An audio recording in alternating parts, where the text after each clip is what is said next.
Her file fell off. Agatha and Sophie stared at the drunken wizard hats on the ground. Merlin stopped the clapping. The music halted too. The audience stood silent. Slowly, Agatha looked up, face in plain sight. "Oh, hullo," she said. Like a storm, they came for her, swats and snots. Sophie blasted her pink glove, but the wolves were already on her, tying her and Agatha up with pig-smelling rope, while Merlin was stuffed into a burlap sack. Sophie strained for breath, Wesley's knees on her chest, his black nails stabbing her neck, his rancid face in hers.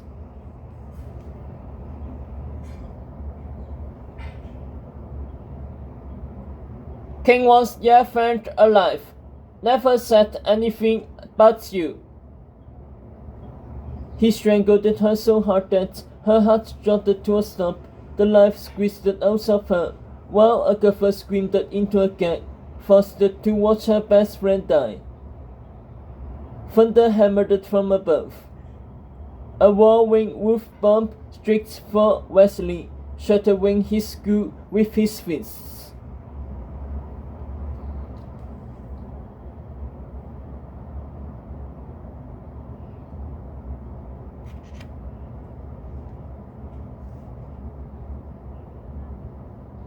A crater imploded beneath, swallowing wolves and gas as the new man-wolf landed, swinging Agatha, Sophie, and Merlin into his back. He grabbed the ball of the wasps, aiming it at the remaining wolves, painting them with flames and sending them fleeing into the woods, before savaging the last few guards with blows to the head. Only when they were all gone did he take a breath, his wolf teeth smeared with blood, his fur lit with embers, before Hot held Sophie up by his paw, clashing into her face.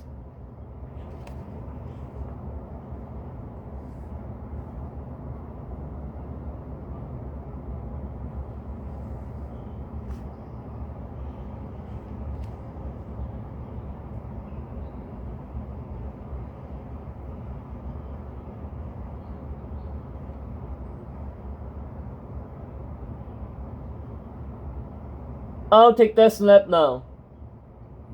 A day later, they camped on the frigid banks of the Frost Plains under frozen ducks that stretched out into the savage sea. When night came, Uma woke her charges, expecting the camel to lead them on the next leg of the journey. But the camel didn't move, remaining curled up beneath the ducks. "What are we waiting for?"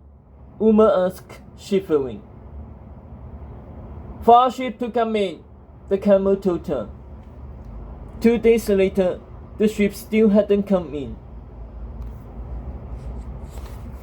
While Uma flew the steam out to sea to forage for more fish, her runs huddled beneath the docks as the sun rose, warmed by a small fire and their own body heat as they cuddled against the camel's belly. None of them could sleep, including Merlin, age 5 and fully alert, who was skipping around the fire, tossing sticks and seaweed and whatever else he could find into the flames and watching them burn.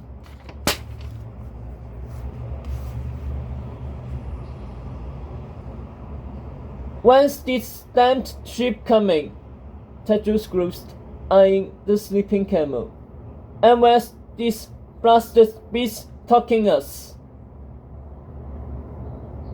"As far from Shazamba as it can get," Hot guessed, fire-smoking pieces of salmon and handing them to Sophie, who Hot was spooning under his arm. "Probably hiding us in the unmapped ramps." "But how does that help me win the second test without killing Agatha?" said Tedros, harboring his princess to his chest. "Wherever we go, the snake will hunt us. Running away doesn't stop him or keep Agatha safe. Running away isn't what my father would have wanted me to do. It's just cowardice.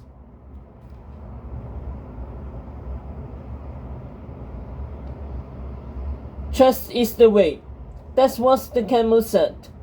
Agatha sighed, nestling deeper in her prince's arms.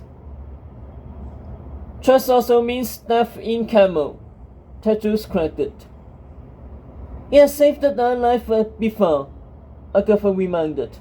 That's why the historian pointed us to it.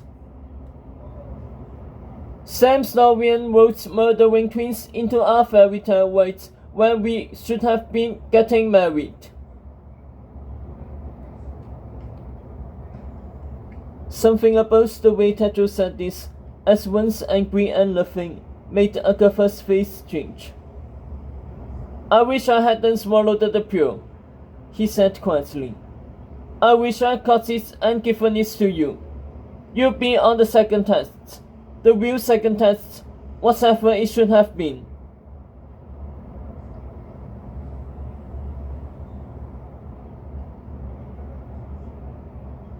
Agatha shook her head. Trust is the way, remember? Sophie could see Agatha relaxing under her prince's fingers, her eyes closed with pleasure. Better stop doing that or I'll get used to it, Agatha murmured to him. You're very bossy, said Tedros. Just stop thinking and let's go for once. Agatha settled deeper into his chest. Then she sprung up on her elbows. And that vision I saw in the pill means nothing to you? Evelyn said that as the link between Japheth and the Green Knights.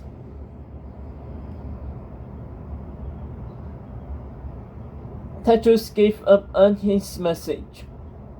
Thoughts about it on the steam flight after you mentioned it. But Evelyn said that had nothing to do with the Green Knights, nor does Japheth, as far as we know. Why would my father hide that in the pill? Doesn't make the slightest sense, like everything else in this story.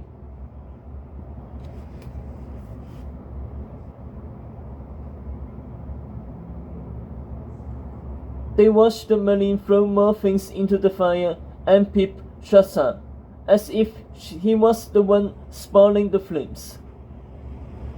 Our kid is growing up, Tedros mused, pulling Agatha towards him. Sophie nibbled on salmon, watching them kiss. Hope it tastes okay, Hot said, his busy hugging her. Tried to cook it just right. Sophie knew she couldn't be letting him hold her like this. That it was giving Hot the wrong idea. But his work glittered out there, and Hot was wonderful at spooning, soft in all the right spots. Plus, with Agatha huckered with Tedros, either she nested with the whistle or slept alone by the camel's buttocks.